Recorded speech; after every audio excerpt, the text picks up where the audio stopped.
Assalamualaikum warahmatullahi wabarakatuh. Halo Ganesha Muda. Sebelumnya terima kasih sudah klik video ini and welcome to Keskanik, podcast MPK Semanik. Sebelumnya, perkenalkan saya Muhammad Rizky Putra Fauzi atau biasa disapa Rizky yang akan memandu, memimpin dan tentunya menemani dalam perbincangan podcast episode pada kali ini. Nah teman-teman, sebelumnya kalian penasaran gak sih tema apa yang bakal kita angkat untuk menjadi topik pada obrolan kali ini? Nah, sebagai pertama-tama, aku akan memperkenalkan terlebih dahulu tema itu kepada kalian biar kalian gak penasaran. Nah, temanya adalah menumbuhkan kesadaran akan nilai Pancasila, waktunya Semanik bertanya. Nah, setelah tadi aku menyebutkan tema tersebut, mungkin kalian sudah bisa kepikiran dong, obrolan-obrolan apa saja yang bakal kita bahas, topik-topik apa saja yang bakal kita omongin di episode podcast kali ini. Dan tentunya obrolan kali ini pasti sangat seru, inspiratif, dan penuh kejutan. Karena kita akan kedatangan seorang narasumber yang sangat-sangat spesial. Beneran, kali ini aku janji spesial. Karena beliau adalah salah satu guru pembina dari branding yang ada di SMA Negeri 1 Kendal. Nah, biar kalian nggak penasaran lagi, langsung saja mari kita sambut Ibu Salis Widyaningsih, SPD MPD, selaku Guru Pengampu Mata Pembelajaran PPKN dan Guru Pembina Branding Integritas SMA Negeri 1 Kendal. Assalamualaikum Ibu. Sebelumnya saya pribadi mau mengucapkan selamat datang di Keskanik dan juga terima kasih Bu Salis sudah mau meluangkan waktunya untuk hadir pada hari ini. Nah, mungkin untuk pertama Bu Salis bisa memperkenalkan diri terlebih dahulu kepada para penonton supaya mereka lebih kenal. Oke, baik. Terima kasih waktunya Mas Rizky. Perkenalkan saya Ibu Salis Widyaningsih. Saya mengajar mapel Pendidikan Pancasila. Dan seperti yang tadi sudah dikenalkan, saya termasuk salah satu pembina dari branding integritas di SMA Negeri 1 Kendal. Terima kasih terlebih dahulu saya sampaikan ya, diberi kesempatan untuk hadir di podcast kali ini, karena sebenarnya saya merasa tidak berhak untuk di sini karena ada guru lain yang lebih senior di pendidikan Pancasila, ada juga pembina lain kalau di integritas, karena kita berempat di integritas gitu. Terima kasih Bu Salis. Nah teman-teman, kalian sudah kenal bersama Bu Salis kan? Jadi bersama Bu Salis kita akan membahas mengenai Pancasila. Ya, yang 5 itu bukan 5 mantan, bukan juga 5 cicilan, tetapi 5 dasar negara yang menjadi pedoman dalam bertingkah laku, serta kita juga tidak lupa akan menganalisis nih bagaimana cara menumbuhkan kesadaran akan pentingnya nilai Pancasila dalam kehidupan sehari-hari, terutama bagi kita sebagai generasi muda. Dan tentunya untuk menghidupkan obrolan kita pada hari ini, saya pribadi sudah menyiapkan segudang pertanyaan nih Bu, yang cukup asyik dan tentunya sangat fantastis untuk kita ulik. Dan saya sangat berharap Bu Salis dapat berkenan untuk menjawab seluruh pertanyaan tersebut. Kayak ujian beneran. Iya Bu. Santai saja Bu Salis. Santai aja ya. Bu Salis, untuk pertanyaan yang pertama, tadi kan saya sudah berbicara banyak sekali mengenai Pancasila.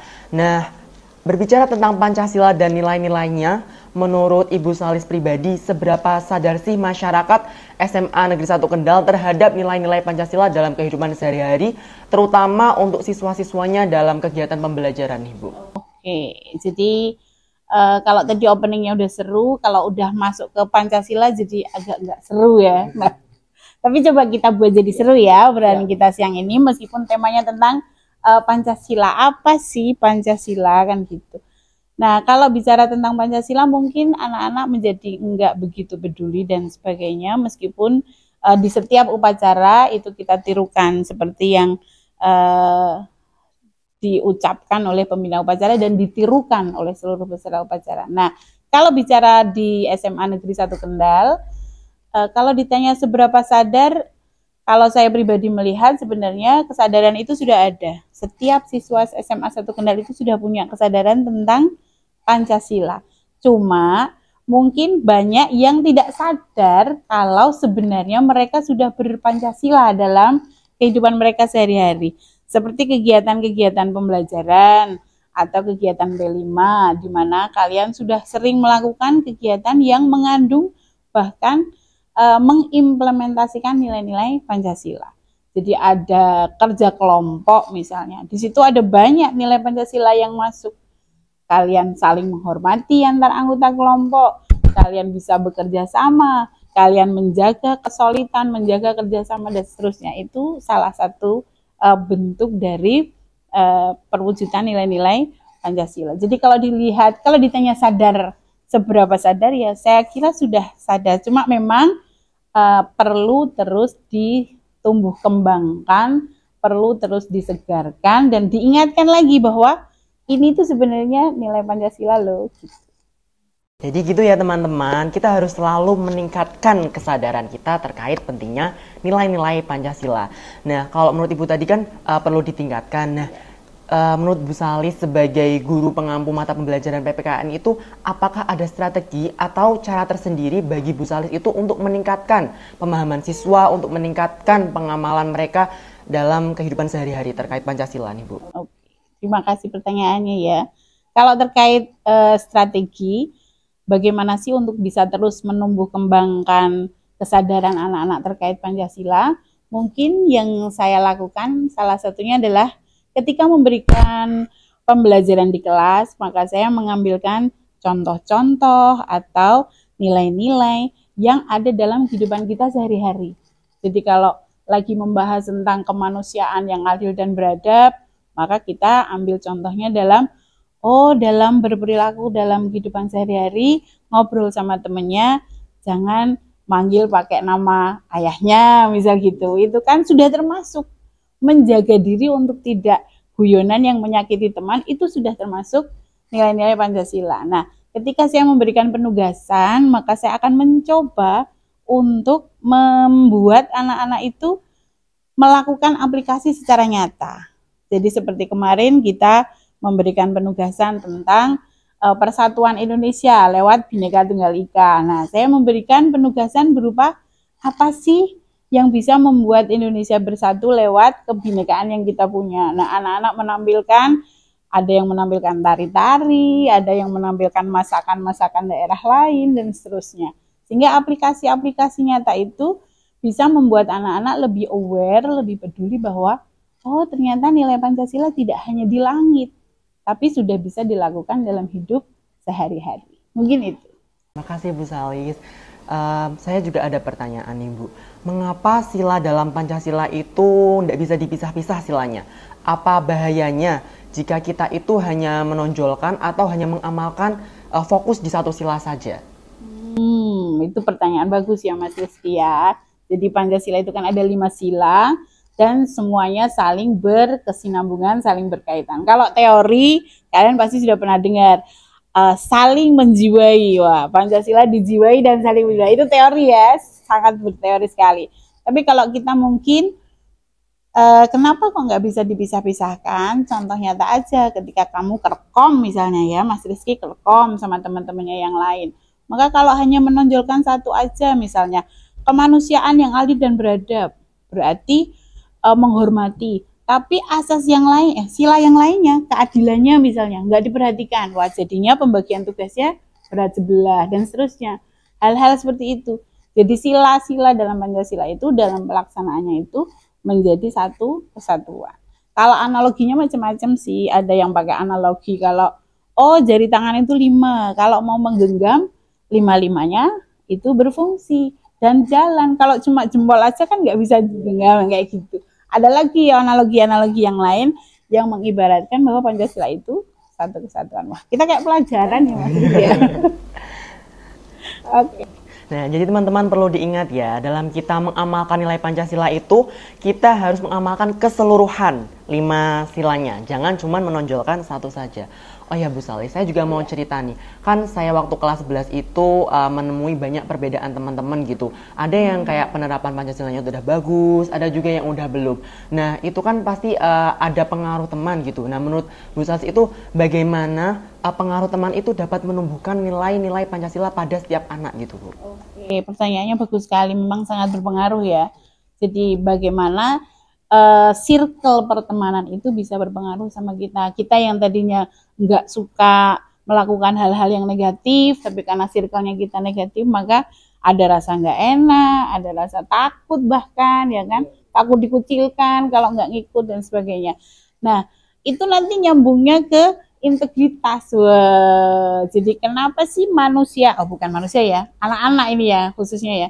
Jadi siswa itu harus punya pondasi karakter yang kuat, mental yang tangguh gitu. Supaya apa? Supaya dia tidak gampang terpengaruh oleh circle-circle yang ada di sekitarnya. Kita memang butuh teman, tapi jangan sampai ketakutan kehilangan teman membuat kita jadi menghilangkan nilai-nilai yang seharusnya kita pegang. Mungkin begitu, Mas. Berarti kita tuh sebagai anak, terutama generasi muda itu harus punya karakter yang kuat gitu ya, Bu. Punya pondasi yang baik.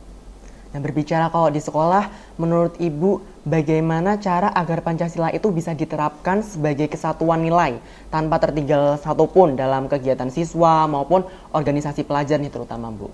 Oke, mungkin karena Mas Rizky MPK mungkin ya bisa lewat contohnya dari organisasi sekolah ya.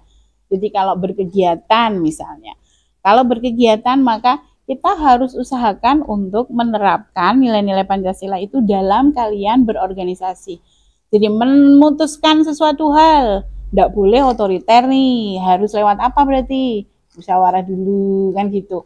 Ketika bermusyawarah harus bagaimana nih mengungkapkan pendapatnya? Oh, harus saling menghormati kan gitu. Kapan nih ngadain musyawarah atau diskusi? Oh, harus menghormati ketuhanan yang Maha Esa-nya nih. Waktu-waktunya harus sesuai dengan jam-jam di mana kita beribadah dan tidak. Kayak gitu-gitu.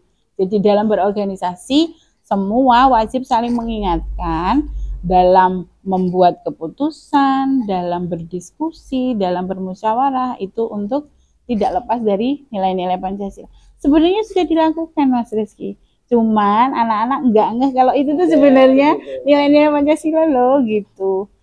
Jadi hebat sih kalau anak-anak. Berarti ternyata sangat beragam sekali ya, Bu, manfaat dari nilai-nilai Pancasila ini dalam berbagai hal gitu. Iya. Nah, berbicara mengenai branding integritas nih, Bu. Semanik itu kan punya branding tersebut. Nah, mungkin Bu Salis bisa menjelaskan sekilas tentang branding tersebut, bagaimana proses perekrutan timnya, apakah terdapat seleksi khusus nih, Bu? Boleh dong dijelaskan, biar mereka yang nonton ini mungkin salah satunya ada yang minat gitu, Bu, mau daftar. Siapa tahu mereka itu ada yang jodoh sama branding integritas ini. Jadi sedikit cerita tentang integritas ya. Jadi integritas di Semanik itu termasuk apa ya istilahnya ya? SMA 1 Kendal termasuk sekolah yang memprakarsai branding integritas di sekolah. Jadi sebelum SK SBI itu keluar, Semanik itu sudah melaksanakan integritas gitu. Jadi kita termasuk berangkat lebih dulu dibandingkan sekolah-sekolah lain gitu ya, keren banget. Terus untuk branding integritas sendiri yang terakhir dulu ya, yang perekrutan itu ya, mungkin yang bisa saya sampaikan kalau perekrutan tim integritas kita punya kriteria-kriteria tertentu, kriteria-kriteria khusus yang mana kriteria itu kami sampaikan ke wali kelas. Jadi ada kriteria-kriteria kami sampaikan ke wali kelas. Nah, yang menyaring di tiap kelas itu adalah wali kelas. Gitu. Jadi kalau ada yang berminat pengen jadi tim integritas, mungkin nanti bisa komunikasi dengan wali kelasnya. Tapi perekrutan itu hanya dilakukan ketika kelas 10 aja. Gitu. Jadi kelas 10 ketika nanti masuk ke SMA 1 Kendal, maka kalian dipastikan nanti dapat informasi dari wali kelasnya kapan nih ada perekrutan branding integritas, karena lewat dari wali kelas gitu ya. So ngobrol banyak sama wali kelasnya. Jangan lupa ya teman-teman, buat nanti kalian yang kelas 10 yang menonton video ini nanti bisa join di branding integritas. Nah, kalau boleh tahu nih Bu, branding integritas tuh programnya apa saja yang telah dijalankan atau terlaksana nih Bu? Oke. Jadi branding integritas ada beberapa program yang kami jalankan. Yang bisa saya sebutkan di sini yang paling nyata adalah adanya program kantin integritas. Kantin integritas itu adalah kantin kejujuran di mana siswa bisa membeli di situ, ambil sendiri, bayar sendiri, ambil kembalian sendiri. Ini benar-benar melatih integritas dari setiap siswa. Jadi integritas itu adalah sikap di mana seseorang yang bersikap ada orang maupun tidak ada orang itu dia punya perilaku yang sama, Mas Rizky. Jadi mau diawasi sama orang lain atau tidak itu perilakunya sama gitu. Nah, jangan-jangan generasi muda ini ya dengan adanya media sosial yang sekarang ya yang ditampilkan di medsosnya jangan-jangan beda dengan kesehariannya. Nah, itu yang bahaya. Kalau integritas itu apa yang ditampilkan ada orang maupun tidak ada itu sama. Jadi kalau misalnya bikin PR nih di rumah nih, kalau di sekolahan bikin tugas jawab soal jawab sendiri karena ada gurunya. Kalau di rumah, wah bisa aja, wah ada bantuan dari pihak-pihak lain. Nah kalau integritas itu jadi benar-benar bagaimana menanamkan karakter anak untuk bisa bersikap jujur. Itu yang kantin integritas ya. Lalu ada lagi camp integritas. Camp integritas itu salah satu program baru di mana kita nge-camp di satu tempat, tim integritas yang ikut di situ bagaimana menggodok, istilahnya apa ya Mas Rizky ya? Bagaimana menggodok anak-anak tim itu supaya nilai-nilai integritas itu benar-benar masuk gitu, benar-benar merasuk ke dalam jiwa mereka sehingga nanti mereka bisa jadi contoh bagi teman-temannya untuk berintegritas yang sebenarnya. Lalu ada lagi yang baru tadi kita bahas adalah pemberian PIN integritas. Seperti yang Mas Rizky tahu ya, mungkin anak-anak Semarang juga udah tahu. Kalau kehilangan barang larinya kemana Mas? Ke Satpam. Nah, kalau ada anak yang menemukan barang itu diberikan ke Satpam. Nah, anak-anak yang berani melaporkan ke Satpam yang dengan jujur dan tanggung jawab menyerahkan ke Satpam itu patut kita apresiasi gitu. Jadi nanti kemungkinan mulai dari minggu depan datanya sudah ada, nanti kita berikan gitu. Semoga nanti membuat teman-teman Semanik jadi lebih termotivasi ya, tertarik untuk bisa melakukan itu. Oh, sangat keren sekali nih Bu, ternyata program-program dari branding integritas. Oh ya, berbicara tentang camp integritas itu kemarin saya juga dengar ada itu. Nah, kalau kesannya Bu Salis dari kegiatan tersebut itu apa Bu? Mungkin bisa diceritakan. Oke, kalau camp integritas sebenarnya ini program baru karena kita melihat bahwa kalau sosialisasi integritas itu hanya di aula, terus hanya sekedar mendengarkan ceramah aja, sepertinya kok enggak kurang masuk gitu. Anak-anak jadi kurang, istilahnya itu ya kurang excited gitu. Sehingga kita tim ada saya, Bu Tanti, Pak Dimas sama Bu Leli itu berembuk bersama bagaimana membuat konsep supaya kegiatan internalisasi ke anak-anak tim itu bisa jadi lebih masuk gitu nilai-nilai integritasnya. Akhirnya kita bikin agenda itu. Dan setelah melewati kegiatan itu, saya melihat perkembangan dari anak-anak itu jadi lebih luar biasa. Mereka jadi lebih punya kesadaran tinggi, mereka juga lebih bertanggung jawab, dan diajak ngobrol tentang kita mau bikin program apa nih untuk ke depan. Mereka jadi lebih bersemangat gitu. Mereka merasa bahwa saya adalah tim integritas nih, saya harus memberikan yang terbaik buat SMA Negeri 1 Kendal, seperti itu. Iya. Semoga yang next tahun depan ada siswa baru jadi lebih menarik lagi ya. Iya. Kalau rencana kedepannya gitu dari branding integritas itu yang melibatkan partisipasi itu apa Bu? Oke, jadi kemarin memang sempat dibahas mengenai media sosial Mas Rizky, di mana kita gembar-gembornya selama ini adalah jadilah bijak dalam bermedia sosial. Jadi kalau ada yang konten-konten negatif ya di skip aja kan kemarin gitu. Tapi kita kemarin menekankan ke anak-anak bahwa kita bertanggung jawab untuk membuat atau mengupload konten-konten yang positif sehingga pilihan masyarakat untuk bisa melihat konten yang positif itu juga jadi lebih banyak.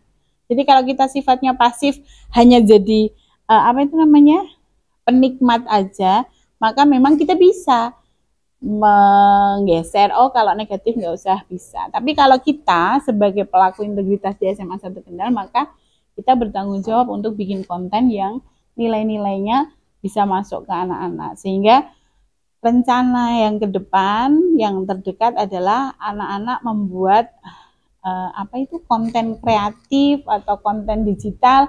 Bisa juga nanti kolaborasi antar organisasi mungkin ya, dari MPK, dari OSIS, dari branding bisa ya. Nanti kita bahas lebih lanjut mungkin. Bikin konten apa nih dari organisasi yang ada di sekolah yang mengandung nilai-nilai integritas gitu. Ya kalau boleh tahu itu nanti kontennya bakal di-post di sosial medianya Brand Ya, Integritas betul. Teman-teman jangan lupa tungguin ya. Oke. Nah Bu, berbicara mengenai media sosial nih Bu, kan saat ini tuh semakin ramai dengan hoax dan juga ujaran kebencian. Saya juga sering banget tuh melihat di sosial media tuh anak-anak zaman sekarang tuh kalau mengeluarkan kalimat-kalimat tuh kurang pantas gitu.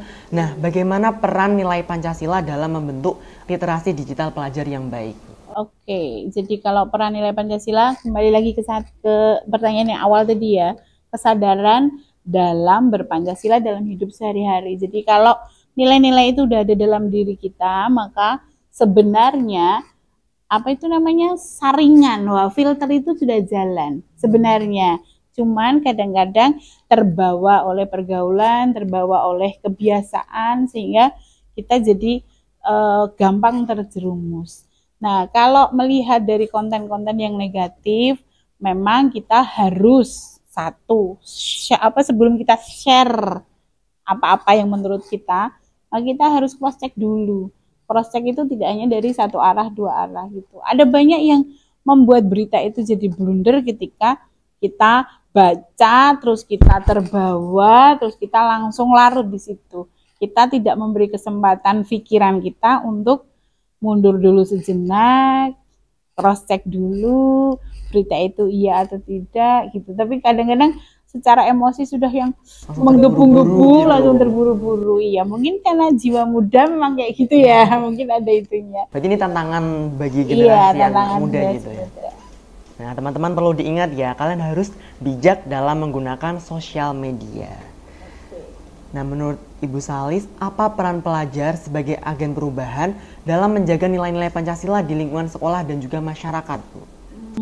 Pertanyaannya bagus sekali, Mas Rizky. Pelajar sebagai agen perubahan. Jadi generasi muda ini ya, pelajar ini ya. Pelajar itu tidak cuma jadi penonton aja, tidak bisa hanya pasif aja. Kalian harus bergerak, harus jadi motor dan punya peran yang aktif dalam kehidupan sehari-hari. Jadi kalian bisa mulai dari menginspirasi teman-teman sekitar. Jadi kalau circle-nya jelek, mulai dari kamu dulu. Mungkin kamu bisa membantu menginspirasi teman kamu untuk berperilaku lebih baik lagi. Di keluarga mungkin juga bisa kalian memulai dari diri kalian di dalam keluarga. Misalnya sama adiknya, marahin adiknya, ojo teriak-teriak lah, yang bilangin juga teriak gitu. Sehingga adiknya mau berubah dari mana kalau kakaknya nggak berubah dulu gitu misalnya ya. Jadi anak-anak itu bisa jadi inspirasi bagi teman-teman di sekolah maupun bagi keluarganya di rumah. Kalian itu punya ide-ide baru, luar biasa. Kalian itu punya nilai-nilai positif yang luar biasa. Jadi kalau dibandingkan dengan generasinya Bu Salis jauh. Jadi kalau bicara konsep, ide, contoh kegiatan mau dibuat seperti apa, wah jauh. Cuman Bu Salis jadi pengurus OSIS nggak ada kayak gini, nggak ada podcast kan, karena teknologi belum semaju ini kan gitu. Jadi kalau lihat program-programnya anak muda gitu. Nah podcast ini salah satunya ya kan, kalian salah satu generasi muda yang menjadi agen perubahan gitu. Luar biasa Mas Rizky dan teman-teman, salut ya. Oke teman-teman, jadi kalian itu harus bisa menjadi agen perubahan di lingkungan kalian, misalnya di lingkungan rumah ataupun di lingkungan sekolah bersama teman-teman kalian semua. Nah Bu Salis, Pancasila itu kan seperti wifi gratis nih. Semua orang tuh bisa mendapatkan manfaatnya asal kita mau connect dan pakai dengan bijak. Nah yang terakhir nih Bu, apa pesan dari Ibu Salis di hari spesial lahirnya Pancasila ini untuk seluruh para penonton dari video Keskanik ini Bu? Untuk penonton Keskanik mungkin pesan Ibu adalah generasi itu bisa berganti. Generasi Bu Salis mungkin sebentar lagi akan pergi. Maka Pancasila itu akan menjadi tanggung jawab dari para generasi muda. Pancasila itu hidup tidak hanya di generasi yang akan pergi, tapi hidup di generasi yang akan datang. Jadi generasi muda janganlah lupa untuk terus menjaga nilai-nilai Pancasila dalam kehidupan kalian sehari-hari. Jangan tunggu tua untuk menerapkan nilai-nilai Pancasila. Nah, diingat ya teman-teman, kita sebagai generasi muda harus mulai menjalankan, jangan menunggu kita menjadi tua gitu. Nah, ternyata banyak sekali ilmu yang kita peroleh dari Bu Salis mengenai bagaimana cara menumbuhkan kesadaran akan pentingnya pengamalan nilai-nilai Pancasila. Nah, karena teman-teman udah dengar tadi pesan-pesan Bu Salis, udah dapat ilmu banyak. Nah, mari kita bersama menumbuhkan kembali dan mengamalkan nilai-nilai Pancasila dalam kehidupan sehari-hari. Karena kalian tahu nggak sih sebenarnya generasi saat ini tuh pengamalan nilai-nilai Pancasilanya tuh udah luntur dan udah banyak yang nggak mengamalkan nilai-nilai Pancasila lagi. Sehingga harapan kami melalui obrolan pada podcast kali ini dan untuk merayakan momentum hari lahirnya Pancasila, kami berharap kita semua dapat kembali menumbuhkan kesadaran dan menjaga serta mengamalkan nilai-nilai Pancasila dalam kehidupan sehari-hari. Di tanah Nusantara yang bercerita warna, Pancasila hadir sebagai pelangi yang menyatukan langit dan bumi Indonesia, memadukan setiap keragaman yang ada serta menjadi pemandu bagi bangsa Indonesia dalam melewati gelapnya lorong keterpurukan. Nah, untuk Ibu Salis, saya mengucapkan terima kasih yang sebesar-besarnya karena Ibu sudah mau meluangkan waktunya, sudah mau menjawab-jawab pertanyaan dan juga berbagi ilmu untuk teman-teman semua. Dan juga saya pribadi mengucapkan terima kasih yang besar-besarnya kepada para penonton yang sudah menonton video ini dari awal hingga akhir. Aku yakin banget guys, buat kalian semua yang nonton, kalian gak akan rugi. Yang penting setelah ini kalian janji, kalian mengamalkan nilai-nilai Pancasila dalam kehidupan sehari-hari. Tak terasa kita sudah ada di penghujung acara. Sebelum podcast ini berakhir, saya sangat meminta kemurahan hati kalian untuk jangan lupa mengklik tombol like, komen, dan share serta subscribe official akun YouTube SMA Negeri 1 Kendal. Sekian dari Keskanik. Wassalamualaikum warahmatullahi wabarakatuh. See you on another Keskanik.